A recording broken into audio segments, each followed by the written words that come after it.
Good morning, good afternoon, good evening, third graders and fourth graders. This week in reading class, we are going to be looking at the book Amelia's Road, and I am going to do this read aloud for you today. This should be what you watch before you do any of the other activities that I assign to you throughout the course of the week. All right, so this is a book that is by Linda Jacobs Altman, and it is the main character is Amelia Martinez, who is the daughter of migrant farm workers. A migrant farm worker moves from farm to farm throughout the harvest season to find work gathering crops, and often children like Amelia work in the fields along with her parents. So as you can see, just looking at the cover there, you can see she is holding the carrots that more than likely she is harvesting to help with the other workers that are behind her. Okay, so here we go. Amelia's Road.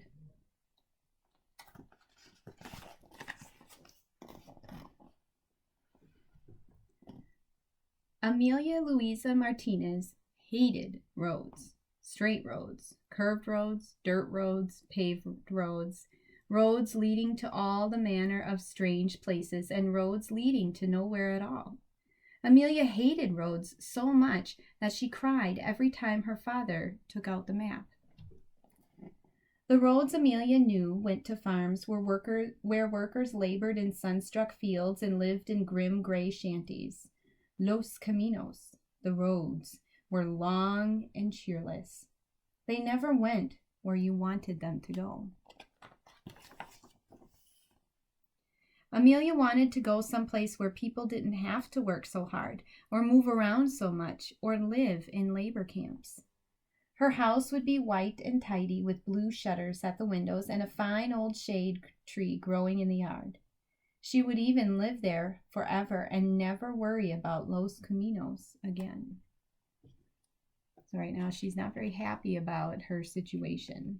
And you can tell that because she is continually talking about not liking the roads and where they go. She'd rather them be going to someplace more exciting and cheerful. It was almost dark when their rusty old car pulled to a stop in front of cabin number 12 at the labor camp. "Is this the same cabin we had last year?" Amelia asked. But nobody remembered. It didn't seem to matter to the rest of the family. It mattered a lot to Amelia. From one year to the next, there was nothing to show Amelia had lived there, gone to school in this town, and worked in these fields. Amelia wanted to settle down, to belong. "Maybe someday," said her mother, but that wonderful someday never seemed to come. "Mama," Amelia asked, "where was I born?" Mrs. Martinez paused for a moment and smiled. "Where? Let me see. Must have been in Yuba City because I remember we were picking peaches at the time." "That's right, peaches," said Mr. Martinez, "which means you were born in June." Amelia sighed. Other fathers remembered days and dates. Hers remembered crops. Mr. Martinez marked all the important occasions of life by the never-ending rhythms of harvest. The next day, everybody got up at dawn. From 5 to almost 8 in the morning, Amelia and her family picked apples. Even though she still felt sleepy, Amelia had to be extra careful so she wouldn't bruise the fruit. By the time she had finished her morning's work, Amelia's hands stung and her shoulders ached. She grabbed an apple and hurried off to school. Last year, Amelia spent 6 weeks at Fillmore Elementary School, and not even the teacher had bothered to learn her name. This year, the teacher bothered. She welcomed all the new children to her classroom and gave them name tags to wear. She wore a name tag herself. It said, "Mrs. Ramos." Later, Mrs. Ramos asked the class to draw their dearest wish. Share with us something that's really special to you." Amelia knew exactly what that would be. She drew a pretty white house with a great big tree in the front yard. When Amelia finished, Mrs. Ramus showed her picture to the whole class. Then she pasted a bright red star on the top. By the end of the day, everybody in class had learned Amelia's name. Finally, here was a place where she wanted to stay. And see, there's the White House that she really wants. Amelia couldn't wait to tell her mother about this wonderful day. Feeling as bright as the sky, she decided to look for a shortcut back to camp. That's when she found it. The accidental road. Amelia called it the accidental road because it was narrow and rocky, more like a footpath that happened by accident than a road somebody built on purpose. She followed it over a grassy meadow, through a clump of bushes, and down a gentle hill. There, where the accidental road ended, stood a most wondrous tree. It was old beyond knowing and quite the sturdiest, most permanent thing Amelia had ever seen.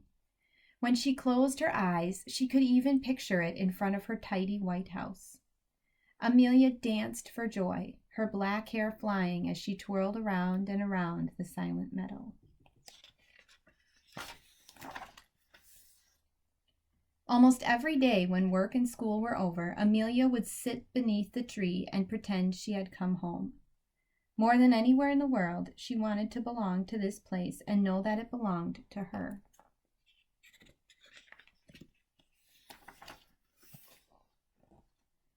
But the harvest was almost over, and Amelia didn't know what she'd do when the time came for leaving.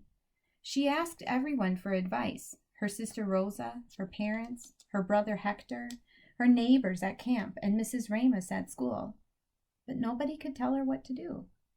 The answer, when it came, was nearly as accidental as the road. Amelia found an old metal box that somebody had tossed into the trash. It was dented and rusty, but Amelia didn't care. That box was the answer to her problem. She set to work at once, filling it with Amelia things. First, she put in the hair ribbon her mother had made for her one Christmas. Next came the name tag Mrs. Ramus had given her. Then a photograph of her whole family taken at her last birthday. And after that, the picture she'd drawn in class with a bright red star on it. Finally, she took out a sheet of paper and drew a map of the accidental road from the highway to the very old tree. In her best lettering, she wrote, "Amelia Road" on the path. Then she folded the map and put it into her box. See all the items on the table there? When all the apples were finally picked, Amelia's family and the other workers had to get ready to move again. Amelia made one more trip down the accidental road, this time with her treasure box. She dug a hole near the old tree and gently placed the box inside and covered it over with dirt. Then she set a rock on top so nobody would notice the freshly turned ground. When Amelia finished, she took a step back and looked at the tree. Finally, here was a place where she belonged, a place where she could come back to.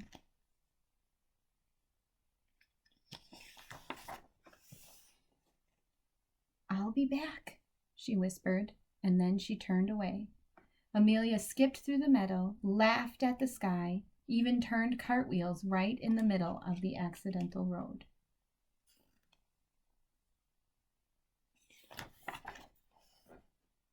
When she got back to the camp, the rest of the family had already started packing the car. Amelia watched them for a moment, then took a deep breath and joined in to help. For the first time in her life, she didn't cry when her father took out the road map.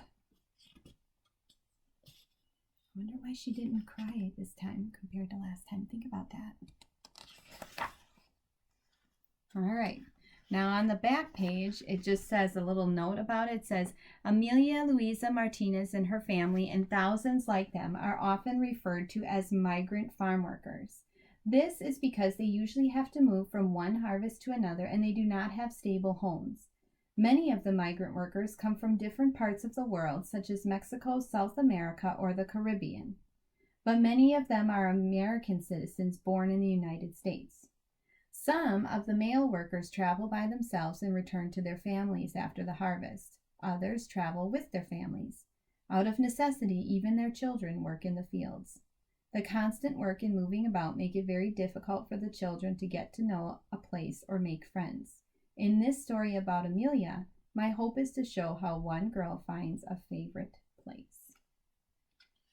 And you can see on the back of the book, they show a picture then of where she would like to be. So hopefully someday Amelia will be able to make it there. Okay, now this week we're going to continue to focus on this book, Amelia's Road. You're going to see assignments pop up in Google Classroom that are going to relate to this book, and you are also going to need to remember that you are responsible for reading responses that are also going to be posted in Google Classroom. So make sure you are checking them out. See you next time.